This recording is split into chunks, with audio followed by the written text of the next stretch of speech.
நாம மிகவும் நெருக்கடியான காலகட்டத்துல இந்த உலகத்துல வாழ்ந்துருக்கிறோங்கிறத நம்ம எல்லாருடைய நினைவுக்கும் அப்படின்னு நான் கொடுத்தேன். இந்த ஜப்பானிய கிழமை மசானோபு ஃபுகுவோகா அவனுடைய புத்தகத்தை ஒற்றை வைக்கோல் பொறிச்சு இப்ப புத்தகத்தை வெளியிட்டான். அவன் சொன்னான், இன்னைக்கு உலகம் அமெரிக்க பாதையில போயிட்டு இருக்குது. இந்த பாதையில இருந்து நாம் மீண்டும் பழைய ஆசிய உற்பத்தி முறைக்கு மாறணும். அப்படி மாற தவறினால் ஒரு 50 ஆண்டுகளுக்கு பிறகு இந்த பூமி இருக்காதுன்னு சொல்லிட்டு போனான். பூமியே இருக்குமா இருக்காதாங்கிற அளவுக்கு ஒரு வேளாண் உற்பத்தி நம்முடைய எதிர்காலத்தை கேள்விக்குறியாக்கிட்டே இருக்கு. அவனுடைய புத்தகத்துல ஒற்றை வைக்கோல் பொறிச்சியில முக்கியமா சொன்ன விஷயம் என்ன சொன்னா, இந்த வைக்கோல் இருக்குது. நிறைய பேர் பட்டணத்துல இருக்கீங்க, வைக்கோல்னா என்னன்னு புரிஞ்சுக்கிறது கூட கொஞ்சம் கஷ்டம். வேருக்கும் கதிருக்கும் இடையில இருக்கிற தண்ணிக்கு பேரு வைக்கோல். இந்த வைக்கோல் பார்க்கறதுக்கு ரொம்ப மென்மையா இருக்குது. அதோடைய பலத்தை என்றைக்கு உலகம் புரிந்து கொள்கிறதோ அன்றைக்கு உலகம் ஒரு குழுங்குன்னு சொன்னான். அந்த புத்தகத்தை மையமான வசனம் அதுதான். இந்த வைக்கோல் இருக்கிற வரையிலும் இந்திய மக்களுடைய உழைப்பை உறிஞ்ச முடியாது என்று நினைத்த அமெரிக்கா என்ன செஞ்சது, வைக்கோல் இல்லாத ஒரு நெல்லை நமக்கு கொடுத்துருச்சு. அந்த வைக்கோல் இல்லாத காரணத்தினால நம்ம மாடுகள் கறிக்கடைக்கு போயிடுச்சு. மாடுகள் கறிக்கடைக்கு போனதுனால நாம இப்ப என்ன பண்றோம், பாக்கெட்ல பிளாஸ்டிக் பாக்கெட்ல பால் வாங்கி சாப்பிடுறோம். அதுல யூரியா இருக்குது, சோப்பு பவுடர்லாம் இருக்குது. மாடுகள் கறிக்கடைக்கு போனதுனால நம்ம பயிர் விளைவிக்கிறதுக்கு நிலத்துக்கு எரு இல்லாம போயிடுச்சு. மாடுகள் கறிக்கடைக்கு போயிட்டதுனால நம்ம ஏர் இல்லாம போயிடுச்சு. ஆகையினால அவனுடைய டிராக்டரும் டிராக்டர்ல ஊத்துற டீசலும் பயன்பாட்டுக்கு வந்திருக்குது. மாடுகள் கறிக்கடைக்கு போயிட்டதுனால வண்டிகள் மறைஞ்சு போயிடுச்சு. ஆகையினால பஸ் விடுறவன் லாரி விடுறவன் எல்லாம் பொழப்பு நடத்திட்டு இருக்கிறான். மாடுகள் கறிக்கடைக்கு போயிடுச்சு. ஆகையினால கிணத்துல இருந்து தண்ணி அரைக்கல. அந்த தண்ணி அரைக்காத காரணத்தினால மோட்டார் பம்பு செட்டு வேலை செய்யுது, எலக்ட்ரிசிட்டி வேலை செய்யுது, டீசல் வேலை செய்யுது, எல்லாரும் பொழைக்கிறாங்க. ஆகையினால இந்தியாவில் கடந்த 10-12 ஆண்டுகள்ல 2 லட்சம் விவசாயிகள் தற்கொலைக்கு தள்ளப்பட்டிருக்கிறார்கள். விவசாயத்துக்கு விதை எவ்வளவு முக்கியமோ அது போல விவசாய உற்பத்திக்கு விவசாயம் முக்கியம். விவசாய குடும்பங்கள்லாம் தெருவில் வந்து நின்றது. இது ஒரு பக்கம் இருக்க, இன்னொரு பக்கம் நம்ம நினைவுபடுத்த வேண்டியது இந்த ராச்சேல் கார்சன். ராச்சேல் கார்சனுடைய மௌன வசந்தம் புத்தகத்தை பத்தி பேசியிருந்தாங்க, சைலன்ஸ் ஸ்பிரிங். அமெரிக்காவில் ராபின் பறவை இருக்குது. அது பனிக்காலத்துல வெளியில போகுது. பனிக்காலம் முடிஞ்சு வசந்த காலம் வரும்போது அமெரிக்காவுக்குள்ள திரும்புது. அப்ப அது போடுற சட்டம் இருக்குது, அந்த இசை அமெரிக்கர்களுக்கு சந்தோஷத்தை கொடுக்குது. ஏன்னா குளிர்காலம் ஒளிஞ்சு சூரியன் வரப்போகுது, செடியில பூக்க போகுது, புல்வெளி வரப்போகுது, இந்த கம்பெனி போர்வையை தூக்கி எறிஞ்சிட்டு வெளியில உலாவ போறோங்கிற சந்தோஷத்தை எது கொடுத்தது, அந்த ராபின் பறவையுடைய ஒலி கொடுத்தது. அந்த ராபின் பறவையை இப்ப காணோம். அதான் அந்த புத்தகம் சொல்லுது. அப்ப ராபின் பறவை ஏன் காணப்படவில்லை அப்படின்னு ராச்சேல் கார்சன் ஆராய்ச்சி எடுத்தாரு. அப்பதான் தெரிஞ்சது, மரத்து மேல இருக்கிற வண்டை கட்டுப்படுத்துறதுக்காக டிடிடிங்கிற விஷத்தை கொண்டு போய் ஹெலிகாப்டர்ல தூணாங்க. அது என்ன பண்ணுது, வண்டை கொண்டது மட்டும் இல்ல, இலையெல்லாம் நஞ்சாக்கி அந்த இலை கீழே உதிரும் போது அதுங்கிற மண்புழுவை நஞ்சாக்கி அது அரை மரண நிலைக்கு தள்ளிட்டு போச்சு. அரை மரண நிலையில இருந்த மண்புழுக்கெல்லாம் ராபின் பறவை தின்னுது.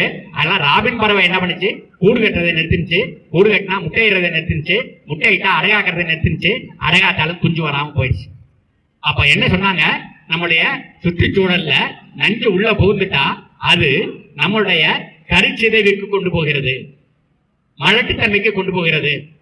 ஆகையினாலே மனித சமுதாயனுடைய எதிர்காலத்தை கேள்விக்குறியாக்கும் அப்படின்னு 1962 ராச்சேல் கார்சன் எழுதிட்டு 63 அந்த அம்மா புற்றுநோயில செத்து போனான். அவருடைய நண்பர்கள் தான் இந்த புத்தகத்தை மறுபதிப்பு போட்டு உலகம் முழுவதும் விட்டாங்க. ஆனா 63லயே புத்தகம் வந்த பிறகு 65 அமெரிக்காவோட ரகசிய ஒப்பந்தம் போட்டுக்கிட்டு இந்திய விவசாய அமைச்சர் எல்லா நஞ்சையும் உள்ளுக்குள்ள இறக்கி நம்ம எல்லாரையும் கேன்சர் நோயாளியா மாத்திட்டு இருக்கிறாங்க. அப்போ மக்களை நோயாளியாக்கி மாத்திரையை விற்கணும். அப்படியானா நம்ம சுற்றுச்சூழலை நஞ்சாக்கணும்.